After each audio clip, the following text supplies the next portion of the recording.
चला तर मग आपण व्हिडिओला सुरुवात करूया।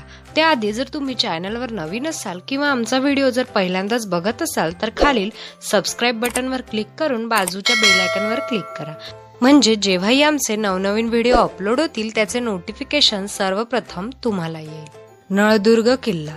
नळदुर्ग हा किल्ला भुईकोट या प्रकारात मोडतो।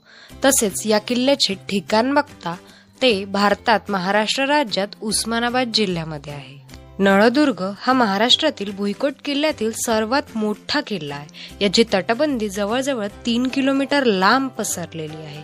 या तटबंदीत 114 बुरुज आहेत। महाराष्ट्राच्या गिरिदुर्ग जलदुर्गांबरोबरच अनेक वैशिष्ट्यपूर्ण भुईदुर्ग किंवा भुईकोट किल्ले आहेत। या भुईकोट किल्ल्यांमध्ये महत्वाचा असा किल्ला म्हणजे नळदुर्ग किल्ला होय। नळदुर्ग किल्ल्यावर जाण्याचा मार्ग। नळदुर्ग हा किल्ला उस्मानाबाद जिल्ह्यामध्ये तुळजापूर तालुक्यात आहे। पुणे हैदराबाद या राष्ट्रीय महामार्गावर नळदुर्ग आहे।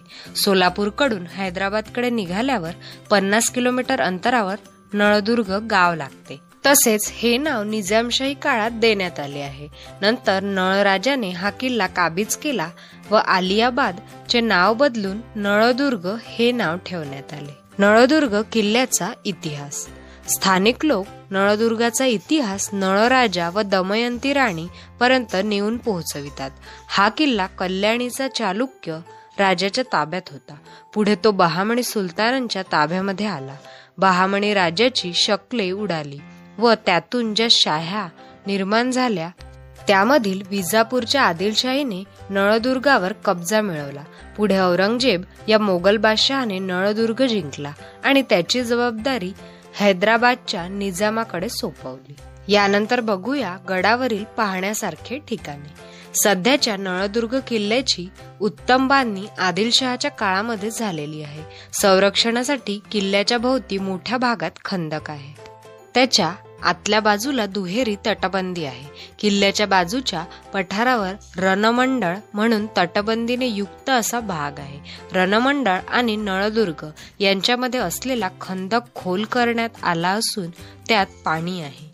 हे पाणी बोरी नदीचा प्रवाह अडवून तो वळवून या खंदकात आणण्यात आला। हे पाणी कायम राहावे म्हणून रणमंडळ आणि नळदुर्ग यामध्ये धरणाच्या बंधाऱ्यासारखी भिंत बांधण्यात आली आहे।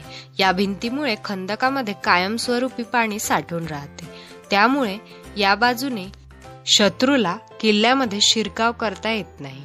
खंदक आणि नदीचा प्रवाह याने अभेद्यता निर्माण करून आतमध्ये 100वर बुरुजांनी जोडलेली भक्कम तटबंदी आहे। वेगवेगळ्या आकाराच्या वेगवेगळ्या प्रकाराच्या बुरुजांचे बांधकाम आपल्याला दिसून येते। यामध्ये वैशिष्ट्यपूर्ण असलेला नवबुरुज आपल्या लक्षात राहतो।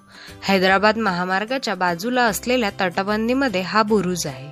या भल्या थोरल्या बुरुजाला 9 पाकळ्या आहेत। यामुळे याला नवबुरुज म्हणतात। असे बांधकाम इतरत्र कोठेही पाहायला मिळत नाही। नळदुर्ग किल्ल्यामधील जलमहाल असणारा बंधारा हे पर्यटकांचे आकर्षणाचे ठिकाण आहे। रणमंडळ आणि नळदुर्ग यांना जोडणाऱ्या बंधाऱ्यामध्ये जलमहाल आहे। हा बंधारा 19 ते 20 मीटर उंच आहे। बंधाऱ्यामध्ये 4 मजले आहेत। बंधाऱ्याच्या पोटातील या मजल्यामध्ये जाण्यासाठी पायऱ्यांचा मार्ग आहे। बंधाऱ्याच्या पोटामध्ये अर्ध्या उंचीवर हा जलमहाल बांधलेला असून याच्या खिडक्या नक्षीदार महिरपीने सजवलेल्या आहेत।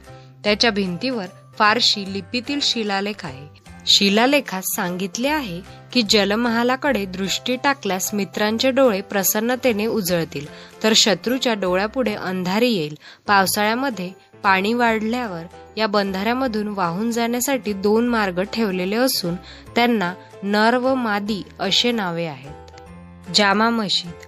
मुन्सिफ कोर्टच्या समोरील बाजूस एक मशीद असून ती जामा मशीद या नावाने ओळखली जाते। ही मशीद दगडी चौथऱ्यांवर बांधलेली आहे। या मशिदीच्या समोरील दर्शनी बाजूस 3 कमानी असून वरच्या बाजूस 4 मिनार व मध्यभागी घुमट आहे। या मशिदीवर भौमितिक पाने फुले यांचे नक्षीकाम केलेले दिसते। अंबरखाना ही इमारत एक मजली असून ती आयताकृती आकाराची आहे। ही इमारत उत्तराभिमुख आहे।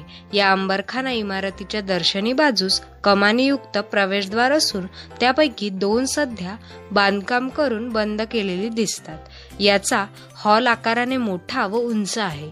या ठिकाणाचा वापर हत्तींच्या विश्रांतीसाठी करण्यात येत असे। अंबरखान्याच्या समोरील बाजूस पाण्याचे हौद असून ते सध्या पडझड झालेल्या स्थितीत आहेत। या पाण्याच्या हौदाशिवाय या ठिकाणी विहीर, पाणी साठविण्याची टाकी, पाण्याचे पाट आणि इतर संरचनाही आहेत। या पाणी साठविण्याच्या टाक्यांमधून हे पाणी किल्ल्यात असणारे रहिवासी घरे, सरकारी कचेऱ्या, किल्ल्यातील बाग इत्यादींना पुरविण्यात येत असे। या सर्व संरचना पडझड झालेल्या अवस्थेत आहेत। मुन्सिफ कोर्ट ही इमारत चौरस आकाराची आहे। यात अनेक दालने आहेत। या मुन्सिफ कोर्ट इमारतीच्या मध्यभागी मोकळे प्रांगण आहे। या इमारतीचा वापर या विभागाचा कमिशनर मुन्सिफ याचे कार्यालय म्हणून होत असे। नंतरच्या काळात या ठिकाणच्या काही खोल्यांचे तुरुंगात रूपांतर करण्यात आले होते। रंगमहाल 12 इमाम इमारतीच्या पुढेच रंगमहाल ही इमारत आहे। या रंगमहालातील अनेक दालनांचा समावेश आहे। या ठिकाणी संगीत, नृत्य इत्यादी कार्यक्रम होत असे।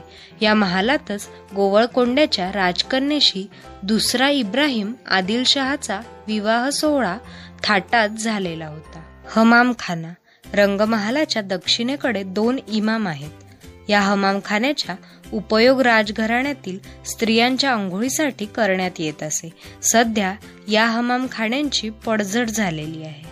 थडगे हमामखान्याच्या जवळच 2 ब्रिटिशांची 2 लहान आकाराची थडगी आहेत। यातील उत्तरेकडील थडगे हे कर्नल मिडोज टेलर यांचे आहे, तर ही थडगी पूर्व पश्चिम अशी असून आयताकृती आहेत। ही थडगी दगडी सीमाम भिंत बांधून बंदिस्त केलेली आहे। हत्ती तलाव हा आयताकृती आकाराचा आहे। हत्ती तलाव हा आयताकृती आकाराचा आहे। या तलावाच्या दक्षिण, पश्चिम व उत्तर बाजूची भिंत दगडांनी बांधलेली आहे। पूर्वेकडील बाजूस हत्तींना तलावात उतरण्यासाठी उतार ठेवलेले आहे। पश्चिम बाजूच्या दगडी भिंतीत पायऱ्यांची योजना केलेली आहे।